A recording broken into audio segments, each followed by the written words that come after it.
ndashaka kuvuga ngo nukuri bantu b'Imana turakeneye nk'abantu bizera turakeneye kwiga kudevelopa imigenderanire yacu n'Imana mu buryo bw'ikintu citwa gusenga turi twenyene, gusenga turi kumwe n'abandi, ariko tugomba kuba abantu bakunda ivyo bihe, bakunda presence y'Imana.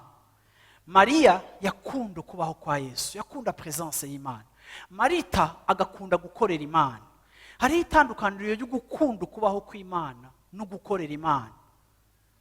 Nta na rimwe nankuhaje umuntu n'umwe naho mu rushengero yoba tubereye umugisha ungana gute, nta na rimwe ndyoherega umuntu akora ibikorwa vyinshi kurusha uko yegera Imana.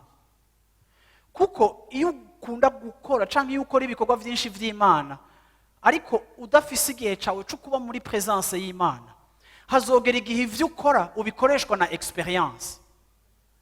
Ivyo ukoreshwa na experience mu buzima bwawe bwa misi yose birashoboka kuta ubikoreshwa n'ukuntu wabimenyereye, ariko ataburongozi bwa Mpwemu Yera burimo. Hari abantu benshi mu buzima bwabo, haba kurera abana, haba gutegekanya ibikorwa vyabo, haba mu guteza imbere imiryango yabo, hari abantu benshi bakorera muri experience.